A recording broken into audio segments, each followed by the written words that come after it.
Odds are, if you're a fan of Three Houses, you've already clicked on this video and are thinking that this is some kind of extended cope to defend a game's story because I'm so down horrendous for it. And while you may be right, hear me out. I'm completely aware of the general discourse surrounding the Agarthans. Essentially criticizing them is nothing more than a flimsy antagonistic force that doesn't have understandable goals. Then many claim that they are a blemish on the relativistic conflict of Three Houses by functionally making a group that is what is, for all intents and purposes, an objective evil that simplifies a narrative. However, in this video, I'll argue that the Agarthans actually enrich the world of Fodlan, and serve the essential theme of perspectivism within Three Houses and Three Hopes in their goal to destroy the Nabateans and to eradicate the humans that worship them. To establish the role that the Agarthans serve within the story, first it's important to look into the general structure of Three Houses and the lore that was established within it. The main story of the war between the Empire, Kingdom, and Alliance is contextualized by the history of the War of the Ten Elites and the latent power struggle between the Nabateans and the Agarthans that is essential to it. The loose lore that we understand right now is that the Agarthans existed as humans before the advent of the goddess, but the goddess rose to power, establishing a new order within Fodlan under her divine rule.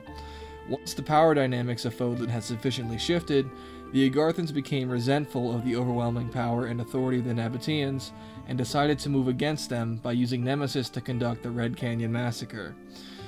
After the Red Canyon Massacre, Nemesis and his followers consumed the blood of the fallen Nabateans to gain their power and created the heroes' relics from their bones.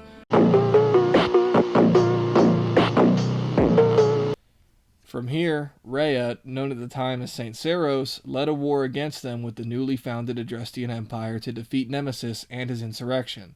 The War of Liberation, as it was later called, was ended at the Battle of the Taltian Plains, where Rhea gets her revenge and kills Nemesis. You'll die! Die! Die! You took everything that I loved! After this, Rhea forms the Church of Seros and rewrites history to appropriate Nemesis and the Ten Elites as heroes blessed by the goddess, rather than usurpers that nearly destroyed her order. Damn, that was a lot of lore to go through so quickly. But it's integral to understanding the fundamental power dynamic that is at play between the Nabateans and Agarthans. The Agarthans were a sort of primordial faction of man that existed and had power that predated the goddess. We can infer as much from Epimenides' dialogue within Three Hopes, whereby he describes his motivations in full. And so it falls upon me to reclaim this world, that what was stolen from my people might be theirs once more. My name is Epimenides, an ordinary man who vowed to kill the beast which set the earth ablaze. Do you not comprehend my purpose? I must save this world and its true people. The Agarthans resented the fact that they were not the dominant group within Fodlan, and sought to destroy the goddess and everything related to her to reclaim what they saw as their right to ruling their own land. The relationship of resentment that the Agarthans have with the Nabateans can be understood in terms of a cultural critique that the philosopher Friedrich Nietzsche levied against humanity. Within his work Beyond Good and Evil, Nietzsche describes a constant interplay between a noble and slave morality. One morality that exists in and of its own justification, and one that exists chiefly in opposition to the former. Slave morality is defined by its opposition to the noble morality because of their lack of success within its respective state of power, and seeks to invert that power structure so that they may be at the top. To relate this lofty philosophical topic to my anime video game, the Agarthans serve as the slaves to the morals of the Nabateans. Their only goal and chief concern within the world is to end the Nabateans, and their values seem to be almost a direct inversion of theirs, with the Agarthans viewing others as subhumans and seeing it fit to torment others without any recourse. Their inversion of the Nabatean world order makes them appear even more ridiculously evil than they are alone. To drive home the contrast and inversion of the two world orders, the Order of the Church exists at the visible forefront of Fodlan's politics, while the Agarthans slink within the shadows. They also reduce the Nabateans and the people that follow them to beasts and view themselves as more enlightened, sophisticated, and worthy of power than them. As such, they continually abuse, murder, and exploit everyone who is not a member of their race, as Epimenides calls it, to serve their goals of destroying that which they despise, the goddess.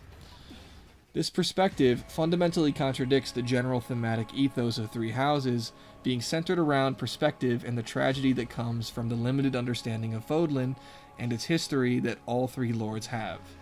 In Three Houses, Dimitri misattributed blame to Edelgard for the misdeeds of the Agarthans.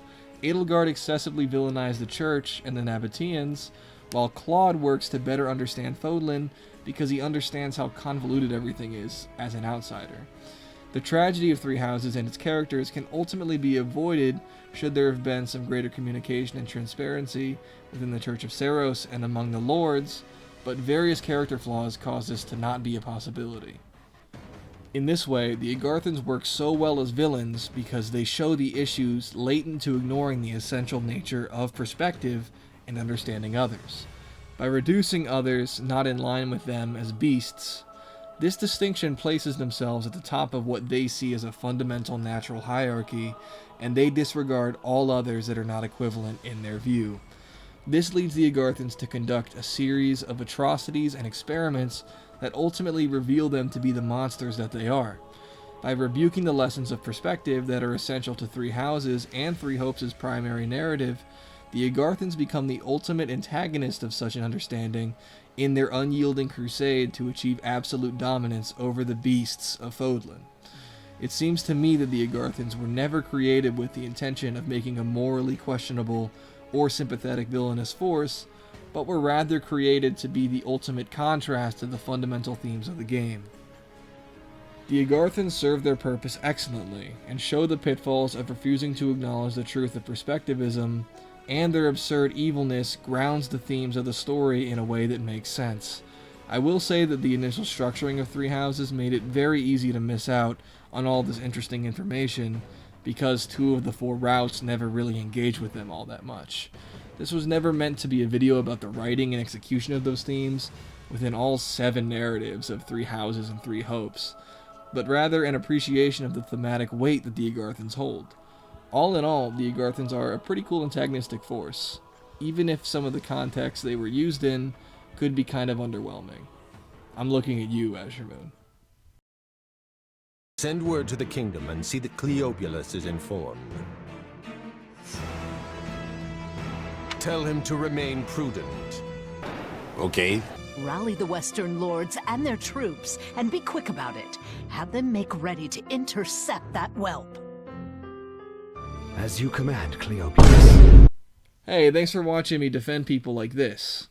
Let me know if you guys agree with my take on the Agarthans, and please let me hear your thoughts if you feel like you have anything you'd like to contribute. As always, please like, comment, and subscribe to support the channel, and until next time.